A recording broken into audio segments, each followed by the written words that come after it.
Na na na na na na na hey na na na na na na. Man, you still haven't learned the words? What's up?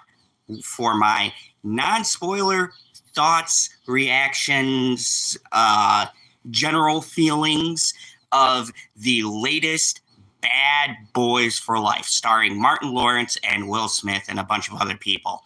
Why do I say a bunch of other people? Does anybody really know the cast of everybody else in this movie? Let's be real. This whole movie is built on Martin Lawrence and Will Smith. So I'm going to give you guys my good, bad, and then my general overall thoughts on the movie. The fourth movie in this long-running franchise that's starting to become about up there with Fast and Furious Bad Boys for Life. So let me preference this by saying I'm going to be making a lot of comparisons to Lethal Weapon 4 in this review because I feel like a lot of this movie takes heavy notes from Lethal Weapon 4. And if you guys don't know, Lethal Weapon 4 was the last Lethal Weapon we ever got, but I felt like a lot of plot points from this movie are directly from Lethal Weapon 4. So let's get down to it. Let's break this movie down. Let me start off with my positives here. So first off, Martin Lawrence and Will Smith. Will Smith has had a lot of controversy. I know it might color people's opinions. Look, he's good in this movie. And I think this is a franchise that does not work if you don't have Will Smith and Martin Lawrence. Look, there's a lot of action franchises out there. And there are certain people together that make a franchise work. And in this very specific case, these two, if you don't have one or the other, then this movie doesn't work. What's up there, little dictator? Good to see you here. The thing about Bad Boys for Life is it's the fourth movie in this epic, and I gotta say, throughout the years, this movie has taken a lot of cues, a lot of its story from, at least to me, the Lethal Weapon series. So what is Bad Boys for Life about? Bad Boys for Life is about Will Smith, Martin Lawrence, and Will Smith's character is finally settling down, getting a family, and Martin Lawrence's character, who has already been established to have a family since the first movie in the 90s. Well, now everybody's grown up, and him and his wife are preparing for their twilight years. So let me start off with the biggest positive of this movie right off the jump. The roles are reversed in this film, and I love it. If you followed Bad Boys or you're a fan of Bad Boys, you know that Martin Lawrence has always been the one trying to rein in Will Smith and tell him we can't be doing this shit. We got to follow the rules. I got a family, this kind of thing. It was interesting in this movie. And I think the best thing that they do is that now Martin Lawrence's family is all grown up. They're all getting married. They all have kids. He's trying to kick everybody out of the house, which is kind of hilarious in itself. And it's another subplot. And I'll get to that in my negatives. But so Martin Lawrence doesn't give a shit in this movie. And I found it hilarious because Mike Lowry, played by Will Smith, has a brand new family he started, and now the roles are reversed. So he's worrying about his partner, and he's the one stressed out in this movie. And there's another thing going on, but like I said, non-spoilers, so I'm not going to say what it is, but he's got now this other issue going on that's keeping him from being the badass we know him as. And Martin Lawrence kind of becomes the badass in this movie, and Will Smith is kind of the cautious one. And I think it's a good flip from the normal dynamic. And why I said I compare this a lot to Lethal Weapon 4 is because in that movie, Lethal Weapon 4 was about Riggs, played by Mel Gibson's character, who started getting older. And Jet Li's first movie, and he gets his ass beat, which never happened in a Lethal Weapon film. And that's where I kind of say this movie takes a lot from Lethal Weapon 4, because they do the same exact thing, except for both of them are older in that movie, and they both can't move like they used to, and it's about dealing with getting older and things like that. In this movie, it's about, okay, I'm older, my kids are out of the house, what do I do with the rest of my life? And so Martin Lawrence is now throwing himself into police work because he's he's done the family thing, where Will Smith is starting to realize why he wants to take a step back and can't always be the action guy. And I thought that made the movie interesting as far as the comedic beats, because it paved the way for a lot of pretty funny jokes in this movie. And let's be real, when you go to a Bad Boys movie, 90% of the movie is Martin Lawrence and Will Smith riffing off of each other. And I think they do really well in this case. Another thing is, this movie kicks off with a character who's been through the series, who's dies, and they get framed, so they're on the run. And if you remember the last movie, Bad Boys 3, the son of Will Smith, the Hispanic guy, I don't want to go through all that movie, but basically he's the son Will Smith never knew he had. They arrested him and they're transporting him. And so they try to kill Will Smith and Martin Lawrence. And of course it goes awry because it's a 2-hour fucking movie.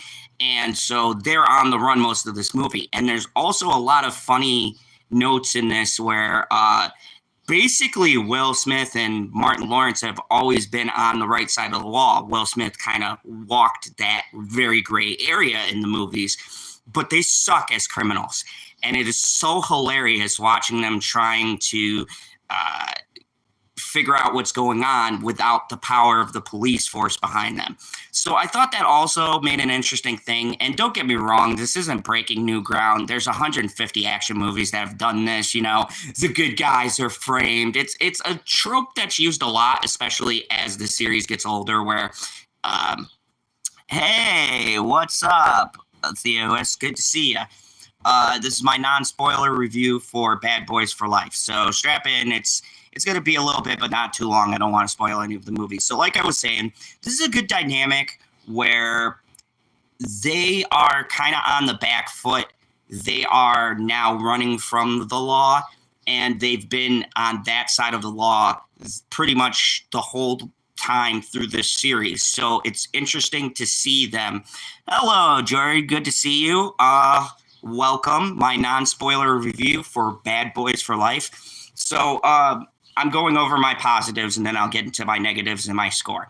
So basically, Will Smith and Martin Lawrence have always been on the right side of the law, but the fascinating part about this movie is seeing two cops who have been cops their whole life, whereas Will Smith has kind of teetered on being a dark character and kind of morally ambiguous. He's never been a bad guy, and it's funny to watch them try to be bad guys to figure out this mystery of who's trying to frame them. So it's a good dynamic. But like I said, the movie's not breaking any new ground by doing this. There's tons of action movies that have done that. I felt like it's almost a trope at this point where you intentionally put your main characters as the villains, or you put them on the other side of the law. I mean, hell, fucking Taken did that on the third one with Forrest Whitaker and Liam Neeson, and Forrest Whitaker was hunting him.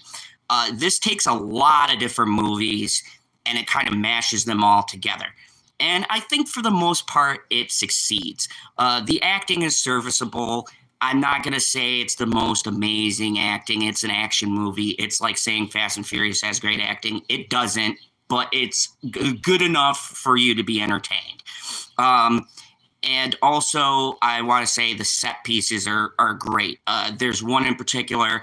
Like I said, no spoilers, so I'm not going to tell you what it is, but you'll know when you see it. There's a lot of lights and a couple of cool slow-mo sequences. There's the car chases. There's the fucking helicopter and fighter plane chases. The normal shit you go to see a Bad Boys movie for. I was not disappointed, and there's an action scene in particular in the end to keep a lookout for. And to me, it might be one of the best action scenes so far I've seen this year. And it definitely makes this movie stand out a lot more than its predecessors. But with that, I got to get to my negatives. And my negatives is, number one, and I've said this 1,000 times on my channel, the fucking runtime. I mean, no, I'm so tired of movies being 2.5, 2 hours long. Like, and especially this movie, it has like 25 different subplots going on, and I could tell you about like maybe 5 of them are relevant to the story, and the rest are just kind of there. It felt like to have something in the movie to pad it out, and I hate that, man. I miss the hour-and-a-half movie days. You know, they've done 2 Bad Boys movies that were right in the pocket of an hour and a half. And I think a movie like this works at the hour mark because people get exhausted. And I gotta be honest, uh, while the last action scene is great, you're kind of exhausted by the time you get there to see the final scene. And I think it takes away from the impact of that scene. And Will Smith's performance in this, while he's in my positive, he's also in my negative. Some scenes feel like he really phoned it in for this. I didn't feel much of his kind of fire that he has for this character. I don't know if it's everything that's been going on in his personal life or if it's just he's tired of playing this character. They've done 4 fucking movies with these characters, so I wouldn't blame the guy if he wants to get into different roles, but I think this is kind of the role he's going to be known for, or pretty much like one of his iconic performances. You know, he's done other stuff. He's won awards. I just mean actors have that role that people know them for. And Will Smith's Mike Lowry, and, you know, they're the bad boys. Like, this is, and there's nothing wrong with that, but I can really feel where he's just not there. And sometimes it shows up with the line delivery and the jokes. The background in one of the shots was really fucking like almost seizure inducing. You guys will know the scene when you see it, but there's a lot of fucking lights and strobe effects and shit. And I hate when they do that because I feel like it obscures the action. My eyes are darting all over the place. It was like unnecessarily like too much. And the other thing that's a negative is this is just like every other action movie. Like, look, I have watched a ton of great movies this year so far. There's a bunch slated more. And I don't think that this is like going to break new ground. I think it's going to make its money back. I think if you're a fan of Bad Boys, you're going to like it. If you like these kind of buddy cop movies, you're going to like it. You're going to go and see it anyways. It's just, for me, this is the perfect time to release it when there's nothing really out, because I just feel like it's getting to be like every other action movie. The only thing that keeps this unique is the Will Smith and Martin Lawrence dynamic. Really, if you take them out of this, this is just like any other action movie that's come out these past couple of years. And I feel like the action genre really needs another John Wick kind of film or something a little bit different. Because a lot of this stuff coming out of Hollywood, and in particular these kinds of films, they're just all feeling the same. And you can have the same formula and do something different. But I feel like, especially seeing like sequels and requels, man, I'm getting tired of the number 4 of this and the number 2 of that. And Bad Boys originally was back in a time where everybody was looking for that big action franchise. And it was really unique when it came out. It had a really different spin. It was very much different from all the other shit that was out. And I think now it's just kind of fallen into that pattern of being the exact same as all these other action movies. And I really think they need to end it. Like, it needs to end. We're on 4. There's not much. You could tell by this movie, they're really straining. There's not much left to do with these guys. At this point, fucking Mike Lowry is no longer the playboy. He's becoming a family man. So, like, there's really nowhere in the story to go. And Lethal Weapon knew when to end it, where their actors got too old to do it. And I love Lethal Weapon 4. I think it's very underrated.